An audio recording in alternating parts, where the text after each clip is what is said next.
جب ہم ایک آیت کی جگہ دوسری آیت نازل کرتے ہیں اور اللہ بہتر جانتا ہے کہ وہ کیا نازل کرے، تو یہ لوگ کہتے ہیں کہ تم یہ قرآن خود گھڑتے ہو۔ اصل بات یہ ہے کہ ان میں سے اکثر لوگ حقیقت سے ناواقف ہیں۔ ان سے کہو کہ اسے تو روح القدس نے ٹھیک ٹھیک میرے رب کے طرف سے بتدریج نازل کیا ہے تاکہ ایمان لانے والوں کے ایمان کو پختہ کرے اور فرمانبرداروں کو زندگی کے معاملات میں سیدھی راہ بتائے اور انہیں فلاح اور سعادت کی خوشخبری دے۔ جو اس قرآن کو ہدایت کی نظر سے پڑھے گا، اسکالرز کہتے ہیں، اس کو ہدایت ضرور ملے گی، اس کو خوشخبریاں ضرور ملیں گی۔ ہمیں معلوم ہے یہ لوگ تمہارے متعلق کہتے ہیں کہ اس شخص کو ایک آدمی سکھاتا پڑھاتا ہے، حالانکہ ان کا اشارہ جس آدمی کی طرف ہے اس کی زبان عجمی ہے اور یہ صاف عربی زبان ہے۔ حقیقت یہ ہے کہ جو لوگ اللہ کی آیات کو نہیں مانتے، اللہ کبھی ان کو صحیح بات تک پہنچنے کی توفیق نہیں دیتا، اور ایسے لوگوں کے لیے دردناک عذاب ہے۔ جھوٹی باتیں نبی نہیں گھڑتا، بلکہ جھوٹ وہ لوگ گھڑ رہے ہیں جو اللہ کی آیات کو نہیں مانتے، وہی حقیقت میں جھوٹے ہیں۔ جو شخص ایمان لانے کے بعد کفر کرے، وہ اگر مجبور کیا گیا ہو، یعنی ٹارچر کیا گیا ہو کسی فارم میں، کوئی ناقابل برداشت مشقت اس نے اٹھائی ہو اور دل اس کا اطمینان پر مطمئن ہو، تب تو خیر۔ یعنی بتا یہ دیا گیا کہ کوئی ایسا موقع آ جائے کہ جس میں آپ کی جان جانے کا خطرہ ہو تو آپ کلمہ کفر کہہ سکتے ہیں، اس کی اجازت ہے۔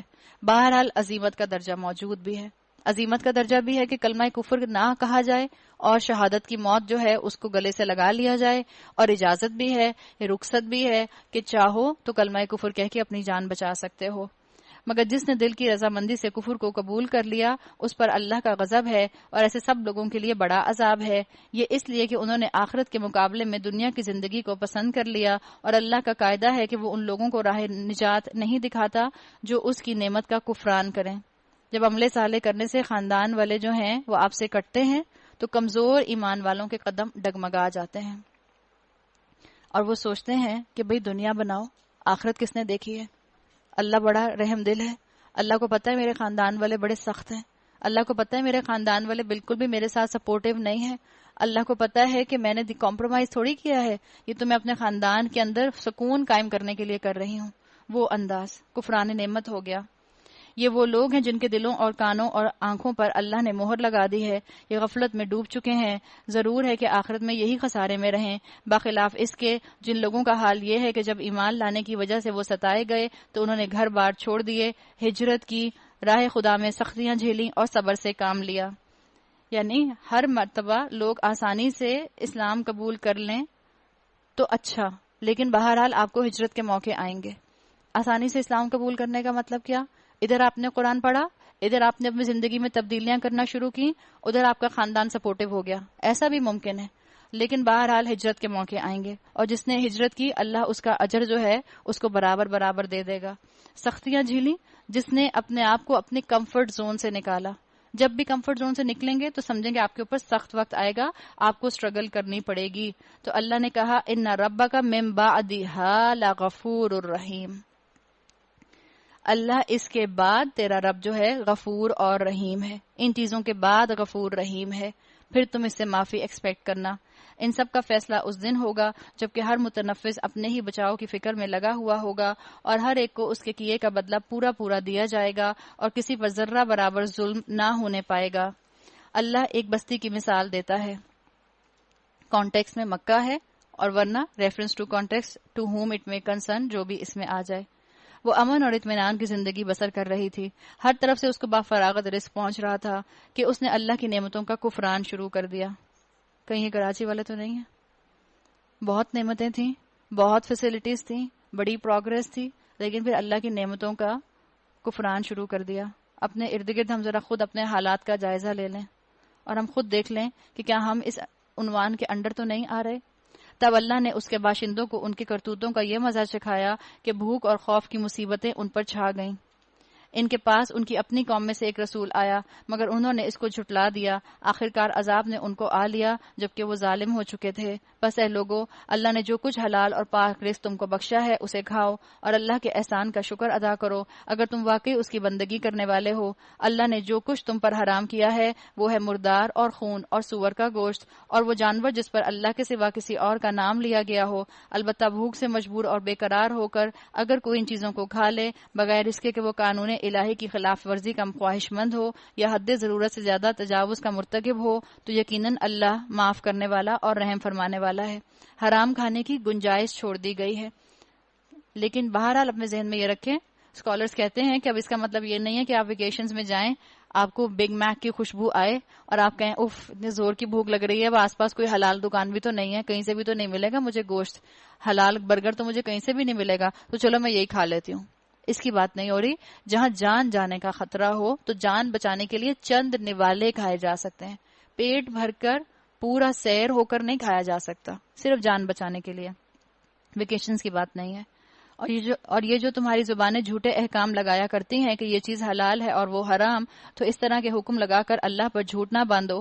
جو لوگ اللہ پر جھوٹے افطرا باندھتے ہیں وہ ہرگز فلاح نہیں پایا کرتے۔ دنیا کا عیش چند روزہ ہے، آخر کار ان کے لیے دردناک سزا ہے۔ وہ چیزیں ہم نے خاص طور پر یہودیوں کے لیے حرام کی تھیں جس کا ذکر ہم اس سے پہلے تم سے کر چکے ہیں، اور یہ ان پر ہمارا ظلم نہ تھا بلکہ ان کا اپنا ہی ظلم تھا جو وہ اپنے اوپر کر رہے تھے۔ البتہ جن لوگوں نے جہالت کی بنا پر برا عمل کیا اور پھر توبہ کر کے اپنے عمل کی اصلاح کر لی تو یقیناً توبہ اور اصلاح کے بعد پھر وہی بات، جو ہو چکا سو ہو چکا۔ اگر تم نے اب یو ٹرن لے لیا تو تمہارا رب تمہارے لیے غفور اور رحیم ہے۔ یہاں پر بجہالتن آیا ہے، ان ربک للذین عملوا السوء بجہالتن، جنہوں نے غلطی سے ایک غلط کام، ایک گناہ کر لیا۔ جاہل عربی میں کہتے ہیں ایموشنل کو، یعنی انسان نے ایک لائف سٹائل کے طور پر گناہ کو نہیں اڈاپٹ کیا ہوا تھا، بس غلطی سے پاؤں پھسل گیا، ایک ٹیمپٹیشن آئی، جذبات کی رو میں بہہ گیا۔ تو اگر جذبات کی رو میں بہہ کر کبھی انسان گناہ کر لے تو یہاں پر آپ کی اور میرے لیے اس میں انڈیکیٹر ہے کہ فوراً اللہ سے معافی مانگ لیں۔ واقعہ یہ ہے کہ ابراہیم اپنی ذات سے ایک پوری امت تھا، یعنی اب جیسے ہم کہتے ہیں نا اردو میں اپنی ذات میں انجمن تھے پورے، اللہ کا مطیع فرمان اور یکسو، وہ کبھی مشرک نہ تھا۔ آپ نے دیکھا ہے کہ جتنے بھی آپ نے پچھلے انبیاء کی باتیں سنی، ان کے قصے سنے، ان کے ہسٹوریکل فیکٹ سنے، تو آپ نے دیکھا کہ شرک ہر زمانے میں رہا۔ علماء کہتے ہیں کہ ہر زمانے کا شرک اپنے حساب سے شکل بدل بدل کر آتا ہے۔ اب آپ کا اور میرا کام ہے کہ ہم اللہ سے وہ حکمت مانگیں کہ ہم اس شرک کو پہچان سکیں، ہم اس شرک سے پہچان کر اس سے اپنی جان چھڑا سکیں۔ آج کل کا شرک رسومات کی شکل میں ہمارے اوپر مسلط ہے، تو ہمیں اس کو پہچان کر اس سے جان چھڑانے کی ضرورت ہے۔ اللہ کی نعمتوں کا شکر ادا کرنے والا تھا، یعنی ابراہیم علیہ السلام، اللہ نے اس کو منتخب کر لیا اور سیدھا راستہ دکھایا، دنیا میں اس کو بھلائی دی اور آخرت میں وہ یقیناً صالحین میں سے ہوگا۔ پھر ہم نے تمہاری طرف یہ وحی بھیجی کہ یکسو ہو کر ابراہیم کے طریقے پر چلو، اور وہ مشرکوں میں سے نہ تھا۔ ساری امتیں جو کام کرتی تھیں، جو قربانیاں دیتی تھیں، اکیلے ابراہیم علیہ السلام نے وہ کام کیا۔ رہا سبت تو وہ ہم نے ان لوگوں پر مسلط کیا تھا جنہوں نے اس کے احکام میں اختلاف کیا، اور یقیناً تیرا رب قیامت کے روز ان سب باتوں کا فیصلہ کر دے گا جن میں وہ اختلاف کرتے رہے ہیں۔ اے نبی صلی اللہ علیہ وسلم، ادعو الی سبیل ربک بالحکمہ والموعظۃ الحسنہ وجادلہم باللتی ہی احسن۔ اتنی پیاری آیت ہے کہ اس کے اندر اتنی چیزیں ملتی ہیں، لیکن وقت کی کمی کی وجہ سے آپ سب چیزوں کو ڈسکس نہیں کر سکتے۔ صرف ایک لفظ کو میں آپ کے فوکس میں لے کر آؤں گی، جس کے بعد انشاءاللہ آپ کو اس آیت کی کچھ نہ کچھ خوبصورتی نظر آئے گی۔ اللہ تعالیٰ نے کہا اللہ کے رسول سے، ادعو الی سبیل ربک، ان کو دعوت دیجیے۔ ادعو کا مطلب ہے دعوت دینا۔ آپ کسی کو دعوت دیتے ہیں تو آپ کس چیز کی طرف دعوت دیتے ہیں؟ مثال کے طور پر آپ اپنی فرینڈ کو دعوت دے رہی ہیں، آپ رہتی ہیں خیابان اتحاد پہ، آپ اپنی فرینڈ سے کہیں گی تم خیابان اتحاد پہ آ جانا، یا آپ اس کو اپنے گھر کی دعوت دیں گی؟ کہاں کی دعوت دیں گی؟ آپ کہیں گی خیابان اتحاد کی دعوت دے رہی ہوں میں تمہیں، یہ کہیں گی، یا گھر کی دعوت دیں گی؟ خیابان اتحاد شروع ہوتی ہے مثال کے طور پر کورنگی کے سگنل سے لے کر سی ویو تک، تو یہ تو بہت لمبی سڑک ہے نا، آپ نے کسی ایک جگہ کی دعوت نہیں دی۔ اللہ کے رسول سے کہا گیا ادعو الی سبیل ربک، اور سبیل کی دعوت دی گئی۔ سبیل کیا ہوتا ہے؟ راستہ۔ گھر کی دعوت نہیں دی گئی، ہاؤس آف اسلام کی دعوت نہیں دی گئی، دارالسلام کی دعوت نہیں دی گئی، راستے کی دعوت دی گئی۔ پہلی چیز کیا؟ دعوت کیسے دی جاتی ہے اس کا خیال رکھنا ہے۔ آپ کہیں اپنی بہن سے کل کھانے پر آ جانا، ایسے دعوت دیتی ہیں، کہتی ہیں سنو کل میرے ساتھ کھانا کھا سکتی ہو؟ ایسے دعوت دیتی ہیں نا، محبت کے ساتھ دعوت دیتی ہیں. تو پہلا چیز، پہلے ایلیمنٹ، دعوت دینے کے انداز میں محبت ہو، سنسیریٹی ہو، اپنائیت ہو، اور آپ کو لگے کہ آپ اس کی ہمدرد ہیں، اس کو بھی محسوس ہو کہ آپ اس کی ہمدرد ہیں. اپنائیت کے ساتھ دعوت دی جائے. پھر دعوت کس کی دی جائے؟ اللہ نے کہا الی سبیل ربک، اللہ کے راستے کی دعوت دو. اللہ کا راستہ صراط مستقیم کئی سٹیجز کا ہو سکتا ہے، کتنا بھی لمبا ہو سکتا ہے. مثال کے طور پر آپ خیابان اتحاد کو پھر ذہن میں لے آئیے. خیابان اتحاد 5 کلومیٹر کے بعد بھی ہو سکتی ہے، 10 کلومیٹر کے بعد بھی ہو سکتا ہے 12 کلومیٹر کے بعد بھی وہ خیابان اتحاد ہی ہو. تو جو اللہ کے راستے پر آ جائے، بس سمجھ لیں آپ نے اپنا کام کر دیا. ایک دفعہ اللہ کے بندوں کو اللہ کے راستے پر ڈال دیں. اب سختی مت کریں ان کے ساتھ کہ تم تو آ ہی نہیں رہے ہو، تم تو عمل ہی نہیں کر رہے ہو، تم تو یہ غلطی کر رہے ہو. اور اپنا معاملہ کیا رکھیں؟ آگے سے آگے بڑھتے رہیں، آگے سے آگے بڑھتے رہیں. تو اللہ تعالیٰ کے رسول کے ذریعے حکم دیا گیا کہ ان کو اللہ کے راستے کی طرف دعوت دو. اور کیسے؟ حکمت کے ساتھ اور موعظہ کے ساتھ. موعظہ کہتے ہیں، واعظ کہتے ہیں عربی میں ایسی نصیحت جو بہت ہی محبت کے ساتھ کی جائے، جو بہت ہی اپنائیت کے ساتھ کی جائے. اور اگر کبھی بحث کا موقع آ جائے، کنٹیجنسی پلان بتا دیا. اگر کبھی ایسا موقع آ جائے کہ بحث کا معاملہ ہو جائے تو کیسے مباحثہ کرو؟ بہترین طریقے کے ساتھ. آپ صلی اللہ علیہ وسلم نے فرمایا یسروا ولا تعسروا بشروا ولا تنفروا. خوشخبریاں دو، لوگوں کو پریشان نہ کرو، آسانیاں پیدا کرو، لوگوں کے لیے تنگی نہ کرو. تمہارا رب ہی زیادہ بہتر جانتا ہے کون اس کی راہ سے بھٹکا ہوا ہے اور کون راہ راست پر ہے. اگر تم لوگ بدلہ لو تو بس اسی قدر لے لو جس قدر تم پر زیادتی کی گئی ہو، لیکن اگر تم صبر کرو تو یقیناً یہ صبر کرنے والوں کے حق میں بہتر ہے. یعنی بتا دیا گیا کہ اگر تمہیں بدلہ لینے کا کبھی موقع آئے تو پھر بدلہ کیسے لینا؟ اتنا ہی بدلہ جتنی کہ تم پر زیادتی کی گئی ہے. لیکن احادیث میں آتا ہے کہ جب مظلوم بدلہ لینے پر آتا ہے تو زیادہ تر وہ ظلم کر جاتا ہے. تو بہتر ہے کہ تم معاف کر دو، درگزر کر دو، عفو و درگزر سے کام لو. وَاصْبِرْ مَا صَبْرُكَ إِلَّا بِاللَّهِ. اے نبی صلی اللہ علیہ وسلم، صبر سے کام کیے جاؤ اور تمہارا یہ صبر اللہ ہی کی توفیق سے ہے. ان لوگوں کی حرکات پر رنج نہ کرو اور نہ ان کی چال بازیوں پر دل تنگ ہو. ان اللہ مع الذین اتقوا والذین هم محسنون. اللہ ان لوگوں کے ساتھ ہے جو تقوی سے کام لیتے ہیں اور احسان پر عمل کرتے ہیں. یعنی تبلیغ کے راستے میں بے صبری بگاڑ پیدا کرتی ہے. محبت کے ساتھ لوگوں کو اللہ کی کتاب کی طرف بلاؤ، لوگوں کو اپنائیت کے ساتھ اللہ کی کتاب کی طرف بلاؤ، لوگوں کو انسینٹیو دو، لوگوں کو طریقے سکھاؤ کہ اس کتاب کی طرف آنے کے کتنے طریقے ہیں، آپ اس کتاب کے اندر سمجھ کے لیے کتنے اینگل سے آ سکتی ہیں. تو اللہ تعالیٰ نے بتا دیا کہ اگر لوگوں کو دعوت دینی ہے تو پریشان ہوئے بغیر دعوت دو. عین ممکن ہے کہ لوگ تمہاری بات کا انکار کریں، عین ممکن ہے لوگ تمہاری دعوت کو ریجیکٹ کر دیں. تمہارا کام ہے بتاتے جانا. اور اپنے ذہن میں ایک اصول رکھیں ہمیشہ بتانے والا، کیا؟ You can convey but you can not convince. آپ کا کام ہے بتاتے جانا، کوئی کنونس ہوتا ہے یا نہیں یہ میرا اور آپ کا پریشانی کا معاملہ نہیں ہونا چاہیے. پارہ نمبر 15 سورہ بنی اسرائیل، مکی سورت ہے. سورہ بنی اسرائیل کے اندر آپ صلی اللہ علیہ وسلم کے معراج کے سفر کا جو تھا اس کا واقعے کا تھوڑا سا ہنٹ ملتا ہے. جو معراج کا سفر تھا اس کو 2 حصوں میں تقسیم کیا جاتا ہے.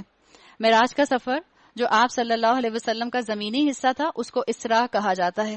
اس اسراء کا ذکر جو ہے بنی اسرائیل میں آتا ہے. اور جو آپ کا دوسرا معراج کا سفر تھا جس کو معراج کہا جاتا ہے، آسمانی سفر کا حصہ، وہ سورہ نجم کے اندر آتا ہے. بسم اللہ الرحمن الرحیم. سبحان الذی اسری بعبدہ لیلا من المسجد الحرام الی المسجد الاقصی الذی بارکنا حولہ لنریہ من آیاتنا انہ هو السمیع البصیر. پاک ہے وہ جو لے گیا ایک رات اپنے بندے کو مسجد حرام سے دور کی اس مسجد تک جس کے ماحول میں اس نے برکت دی ہے تاکہ اسے اپنی کچھ نشانیوں کا مشاہدہ کرائے. حقیقت میں وہی ہے سب کچھ سننے اور دیکھنے والا. تقریباً 25 صحابہ سے یہ واقعہ جو ہے آپ کو نیریشنز کے اندر ملتا ہے اور 25 صحابہ سے مختلف تفصیلات کے ساتھ ملتا ہے. مختلف واقعات اس کے اندر ملتے ہیں. تو صحابہ نے مختلف اینگلز کور کیے ہیں. کسی کو رسول اللہ نے جو بتایا اس نے وہ لکھ لیا، جس کو رسول اللہ نے کچھ بتایا اس نے وہ لکھ لیا. اور یہاں ایک بات یہ ذہن میں رکھیے کہ اسکالرز بتاتے ہیں کہ آپ کو معراج خواب میں نہیں ہوئی تھی بلکہ آپ کی جسمانی معراج تھی. مثال کے طور پر اگر یہ خواب کے اندر معراج ہوئی ہوتی تو کفار مکہ کو اعتراض کرنے کی ضرورت بھی نہیں تھی. اگر میں آپ سے کہوں کہ میں کل رات خواب میں امریکہ گئی تھی تو کیا آپ کہیں گی مجھے کہ نہیں ہو ہی نہیں سکتا، آپ جا ہی نہیں سکتی؟ کوئی بھی نہیں کہے گا. آپ کہیں گے ٹھیک ہے آپ گئی تھی، کہہ رہی ہیں تو گئی ہوں گی خواب میں. میں کہوں میں جسمانی طور پر کل رات میں امریکہ گئی تھی اور میں کل دوپہر میں آپ کے ساتھ تھی 1 بجے میں آپ کے ساتھ تھی، رات میں امریکہ چلی گئی تھی اور اب میں واپس آ گئی ہوں، تو اب ہو سکتا ہے آپ کو میرے اوپر شک ہونا شروع ہو جائے. تو اللہ کے رسول صلی اللہ علیہ وسلم کی معراج جسمانی تھی. واقعہ معراج جو ہوا تھا یہ اس کی طرف اشارہ ہے. ہجرت مدینہ سے تقریباً 1 سال پہلے یہ واقعہ پیش آیا تھا اور یہاں پر آپ کے اس واقعے کے زمینی سفر کا حصہ بیان کیا گیا ہے. ہم نے اس سے پہلے موسیٰ کو کتاب دی تھی اور اسے بنی اسرائیل کے لیے ذریعہ ہدایت بنایا تھا. وَجَعَلْنَاهُ هُدًى، یہاں پر ہو کی جو ضمیر ہے یہ تورات کی طرف یا موسیٰ علیہ السلام کی طرف جا رہی ہے، اس تاکید کے ساتھ کہ میرے سوا کسی کو اپنا وکیل یعنی کارساز نہ بنانا. تم ان لوگوں کی اولاد ہو جنہیں ہم نے نوح کے ساتھ کشتی پر سوار کیا تھا اور نوح ایک شکر گزار بندہ تھا. پھر ہم نے اپنی کتابوں میں بنی اسرائیل کو اس پر متنبع کر دیا کہ تم 2 مرتبہ زمین میں فساد عظیم برپا کرو گے اور بڑی سرکشی دکھاؤ گے. بنی اسرائیل کے 2 عروج اور 2 زوال کا ذکر آپ کو اس صورت کے اندر ملتا ہے، یعنی انٹرمیٹنٹ 4 دور ان کے آئے تھے. آخر کار جب ان میں سے پہلی سرکشی کا موقع آیا تو اے بنی اسرائیل ہم نے تمہارے مقابلے میں اپنے ایک ایسے بندے کو اٹھایا ایسے بندے اٹھائے جو نہایت زور آور تھے اور تمہارے ملک میں گھس کر ہر طرف پھیل گئے. یعنی کیا تھا کہ انبیاء کی امتوں پر اللہ تعالیٰ ایسی نشانیاں بھیجا کرتا تھا تاکہ ان کو پتا چل جائے کہ ان کا نبی ان سے جو بات کہہ رہا ہے وہ حق کہہ رہا ہے. اور پھر ان کے اوپر کچھ ایسے معاملات آتے تھے، کچھ ایسی سختیاں آتی تھیں جن سختیوں کی وجہ سے اللہ ان کو موقع دیتا تھا کہ شاید کہ یہ پلٹ آئیں. یہی موقع اللہ تعالیٰ نے بنی اسرائیلیوں کو دیا. یہ ایک وعدہ تھا جسے پورا ہو کر ہی رہنا تھا. اس کے بعد ہم نے تمہیں ان پر غلبے کا موقع دے دیا. پھر اللہ تعالیٰ نے بنی اسرائیلیوں کو دوبارہ سے عروج دیا. اور کب دیا؟ جب بنی اسرائیلیوں نے اپنا تجدید ایمان کر لیا، اپنا ایمان کا ریوائیول کر لیا، اور تمہیں مال اور اولاد سے مدد دی اور تمہاری تعداد پہلے سے بڑھا دی. دیکھو تم نے بھلائی کی تو وہ تمہارے اپنے ہی لیے بھلائی تھی اور برائی کی تو وہ تمہاری اپنی ہی ذات کے لیے ثابت ہوئی. نبی اکرم صلی اللہ علیہ وسلم کے آنے سے پہلے بنی اسرائیلیوں پر 4 ادوار گزر چکے تھے، جن میں سے 2 عروج کے تھے اور 2 زوال کے تھے. جو پہلا عروج تھا بنی اسرائیلیوں کا وہ موسیٰ علیہ السلام کے 300 سال کے بعد ان کو نصیب ہوا تھا، جب انہوں نے یوشع بن نون کی قیادت میں جنگ لڑی تھی. اور پھر یہ ان کا عروج جو تھا یہ سلیمان علیہ السلام کی سلطنت تک رہا تھا. اس کے بعد سلیمان علیہ السلام کی بعد ان کا زوال شروع ہوا تھا. جب سلیمان علیہ السلام کا انتقال ہو گیا اس کے بعد ان کا زوال شروع ہوا تھا، اور پھر اس کے بعد ان کی سلطنت کو 2 حصوں میں تقسیم کر دیا گیا. 2 حصوں میں یہ بٹ گئے تھے جس کا نام آتا ہے اسرا اور جوڈا. اس 2 میں تقسیم ہو گئے تھے. پھر تیسرا دور ان کا عروج کا آیا تھا میکبین پیریڈ. اس میکبین پیریڈ کے اندر ان کے بہت اللہ تعالیٰ نے نعمتیں دی اس لیے کہ انہوں نے تورات کو نافذ کیا تھا. اور چوتھا ان کے اوپر زوال جو آیا تھا وہ رومن امپائرز کی طرف سے آیا تھا. رومن امپائرز نے ان پر حملہ کر کے ان کو بالکل تباہ اور برباد کر دیا تھا. انہی 2 زوال اور عروج کی یہاں پر بات کی گئی ہے. پھر جب دوسرے وعدے کا وقت آیا، یعنی جب دوبارہ ان پر زمینی زوال آیا، تو ہم نے دوسرے دشمنوں کو تم پر مسلط کیا تاکہ وہ تمہارے چہرے بگاڑ دیں. اور یہ ان کا جو بگاڑ آیا تھا یہ رومیوں کے بگاڑ کی طرف اشارہ ہے، اس لیے کہ وہ بہت سخت ان کے اوپر سزا لے کر آئے تھے. اور مسجد میں اسی طرح گھس جائیں جس طرح پہلے دشمن گھسے تھے، اور جس چیز پر ان کا ہاتھ پڑے اسے تباہ کر کے رکھ دیں. اللہ نے ان کو سرکشی کی سزا کیا دی کہ غیر قوموں کو ان کے اوپر مسلط کر دیا. اور پھر اللہ تعالیٰ نے ان کو عروج کب دیا؟ جب انہوں نے اپنی اصلاح کر لی، جب انہوں نے اپنا ایمان دوبارہ سے ریوائیو کر لیا. ہو سکتا ہے کہ اب تمہارا رب تم پر رحم کرے، لیکن اگر تم نے پھر اپنی سابق روش کا اعادہ کیا تو ہم بھی پھر اپنی سزا کا اعادہ کریں گے. اور کافر نعمت لوگوں کے لیے ہم نے جہنم کو قید خانہ بنا کر رکھا ہوا ہے. آپ کو معلوم ہے کہ بنی اسرائیلیوں کے اوپر ابھی پچھلی ہسٹری میں ہی ہٹلر کے ہاتھوں بھی بہت زیادہ ان کے اوپر زوال آیا ہے. ان هذا القرآن يهدي للتي هي اقوم ويبشر المؤمنین. حقیقت یہ ہے کہ یہ قرآن وہ راہ دکھاتا ہے جو بالکل سیدھی ہے. جو لوگ اسے مان کر بھلے کام کرنے لگیں انہیں یہ بشارت دیتا ہے کہ ان کے لیے بڑا اجر ہے. اور جو لوگ آخرت کو نہ مانیں انہیں یہ خبر دیتا ہے کہ ان کے لیے ہم نے دردناک عذاب مہیا کر رکھا ہے. یعنی بدعمالی کی شکل میں اللہ نے بتا دیا سزا ملے گی، اور اگر تم جو کوشش کرو گے، جہاد کرو گے، اسٹرگل کرو گے، کمفرٹ زون کو چھوڑو گے، اللہ کی خاطر قربانیاں دو گے، تو اللہ تعالیٰ نے تمہارا اجر تمہارے لیے سمیٹ کر رکھ لیا ہے۔ انسان شر اس طرح مانگتا ہے جس طرح خیر مانگنی چاہیے۔ انسان بڑا ہی جلد باز واقع ہوا ہے۔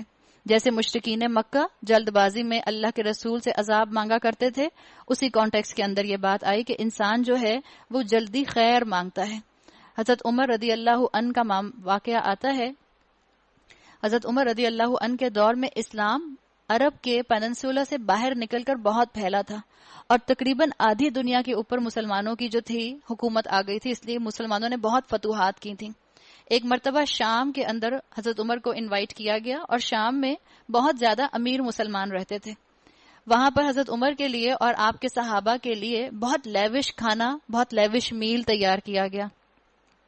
حضرت عمر کو جب بلایا گیا کھانے کے لیے اور حضرت عمر دسترخوان پر آئے تو انہوں نے دسترخوان کو دیکھا اور انہوں نے پوچھا اور انہوں نے کہا کہ ہمارے بہت سے صحابہ بھوک اور فقر سے مرے ہیں اور ان کو ایسا کھانا کبھی نصیب نہیں ہوا۔ اس کے اوپر خالد بن ولید نے کہا کہ اے عمر، ان کے لیے تو جنت ہے، اولئک لہم الجنہ، عمر ان کے لیے تو جنت ہے، یعنی ان کے لیے تو جنت کے کھانے ہیں، آپ دنیا کی کھانوں کی کیوں فکر کر رہے ہیں کہ ان کو نہیں ملے؟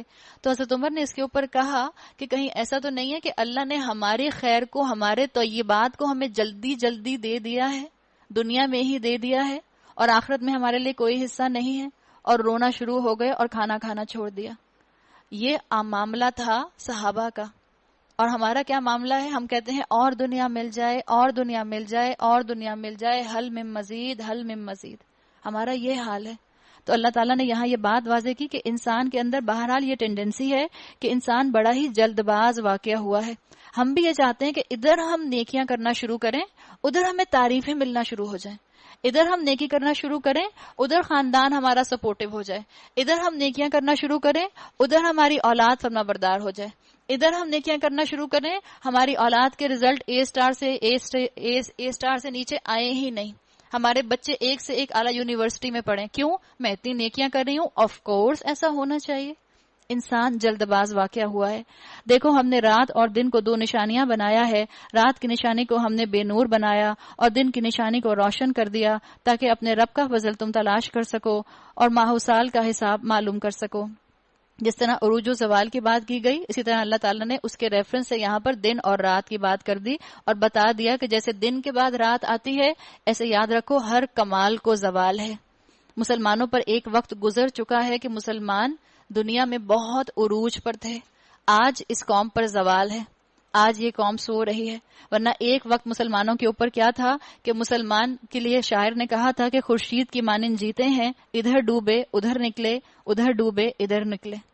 آج اس قوم کے اوپر زوال ہے، تو کیا نا امید ہو کر بیٹھ جائیں؟ نہیں۔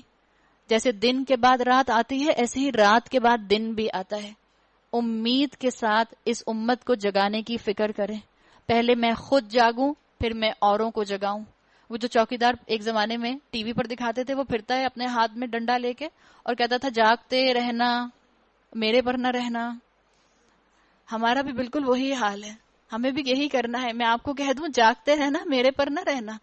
صرف اس لیے کہ ہم سب نے اکٹھے بیٹھ کر قرآن پڑھ لیا اور اکٹھے بیٹھ کر رمضان کے مہینے میں قرآن سن رہے ہیں، صرف اس لیے مجھے اور آپ کو جو ہے اللہ تعالیٰ جنت میں نہیں بھیجے گا۔ اللہ میرا اور آپ کا عمل دیکھے گا۔ اللہ دیکھے گا میں نے اس امت کے اندر جو امت وسط ہونے کی ذمہ داری میرے کندھوں پر ہے، وہ میں نے ادا کی کہ نہیں کی۔ چاہے میں اسکول گوئنگ ہوں، چاہے میں یونیورسٹی گوئنگ ہوں، چاہے میں ہاؤس وائف ہوں، چاہے میں پروفیشنل کسی سے تعلق رکھتی ہوں، کسی بھی پروفیشن سے تعلق رکھتی ہوں۔ اسی طرح ہم نے ہر چیز کو الگ الگ ممیز کر کے رکھا ہے۔ ہر انسان کا شگون ہم نے اس کے اپنے گلے میں لٹکا کر رکھا ہے۔ یعنی اصل برکت کس چیز کی ہوتی ہے؟ نیکیوں کی۔ اور نحوست کس چیز کی ہوتی ہے؟ گناہوں کی۔ شگون اس چیز کے اندر ہوتا ہے، اللہ کی دنیا کی نعمتوں کے اندر شگون نہیں ہوتا۔ قیامت کے روز ہم ایک نوشتہ اس کے لیے نکالیں گے جسے وہ کھلی کتاب کی طرح پائے گا۔ پھر کیا کہا جائے گا؟ اقرا کتابک، پڑھ اپنا نامہ اعمال، کفا بنفسک الیوم علیک حسیبا، آج اپنا حساب لگانے کے لیے تو اکیلا کافی ہے۔ اللہ تعالیٰ قیامت کے دن شاید ہمارے اعمال کی کوئی مائکرو چپ نکال کر جو ہے وہ بڑے سے پروجیکٹر پر چلا دیں گے، اور ایک ایک عمل آپ کا اور میرا سامنے آ جائے گا. ایسے لگتا ہے جیسے آپ نے کبھی آج سے کئی سو سال پہلے تو شاید لوگ سمجھ بھی نہ سکتے. ہم آگے سورہ قیامہ میں پڑھیں گے کہ اللہ تعالیٰ بتائے گا کہ جب انسان ڈیکمپوز ہو جائے گا اور اللہ اس کو دوبارہ اٹھائے گا تو اللہ اس کے انگلیوں کے پور تک دوبارہ بنا دے گا, اس کے فنگر پرنٹس تک دوبارہ بن جائیں گے. اور اگر آپ فنگر پرنٹس کو دیکھیں تو ہر انسان کا فنگر پرنٹ ڈفرینٹ ہے. دنیا میں جتنے انسان ہیں کسی ایک کا فنگر پرنٹ دوسرے سے نہیں ملتا, ہر ایک کا فنگر پرنٹ ڈفرینٹ ہے. آپ اگر کبھی سی ڈی کو اٹھا کر دیکھیں تو سی ڈی کی جو بیک سائڈ ہوتی ہے اس میں بہت باریک باریک باریک باریک لائنز ہوتی ہیں. کیا پتا اللہ تعالیٰ کے پاس کوئی ایسا انسٹرومنٹ ہو جس کے اوپر اللہ تعالیٰ میری انگلیاں یا میرا ہاتھ رکھ دیں, جیسے ہمارے ہاتھوں کے اوپر یہ فنگر پرنٹس ہیں, اور پھر اس کے بعد ہمارے اعمال جو ہیں جو ہم نے ہاتھوں سے کیے ہوں گے وہ ایک بڑے سے پروجیکٹر پر سامنے آنا شروع ہو جائیں, جس کو میں بھی دیکھوں گی, رب بھی دیکھے گا, فرشتے بھی دیکھیں گے, اور وہ ساری انسانیت دیکھے گی جو میرے برابر کھڑی ہوگی. تو اللہ سے دعا کرتے ہیں کہ اللہ تعالیٰ ہمارے گناہوں کو یہیں ختم کر دے. اللہ ہمیں اپنے گناہوں پر معافی مانگنے کی توفیق عطا فرمائے, دوسروں کی خطاؤں کو ڈھانپ لیں. اللہ قیامت کے دن انشاءاللہ ہماری خطاؤں کو ڈھانپ لے گا. تو اللہ نے کہہ دیا کہ پڑھ اپنا نامہ اعمال. اس دن تو اللہ تعالیٰ اس طرح کہہ دیں گے, اپنا حساب لینے کے لیے تم خود ہی کافی ہو, تمہیں معلوم ہے تم نے کیا کہا ہے, تمہیں معلوم ہے تم نے کیا کیا, کس کو کہا, کب کہا, کیسے کہا, کس نیت سے کہا, کس کو دیکھا, کب دیکھا, کیسے دیکھا, کس نیت سے دیکھا. اللہ نے سب ریکارڈ کر لیا. اللہ تعالیٰ مجھے اور آپ کو توفیق دیں کہ ہم بہترین طریقے سے اللہ کے سامنے توبہ کر سکیں. رمضان کا مہینہ ہے, خوب توبہ استغفار کیجئے, اپنے رب سے دعا کریں کہ اللہ قیامت کے دن مجھے رسوا نہ کرنا, اور دل سے دعا کریں کہ اللہ قیامت کے دن مجھے اپنی رحمت کے سائے میں رکھنا. بارک اللہ لی ولکم فی القرآن الحکیم ونفعنی وایاکم بآیاتی وذکر الحکیم. سبحانک اللہم وبحمدک نشہد ان لا الہ الا انت نستغفرک ونتوب الیک.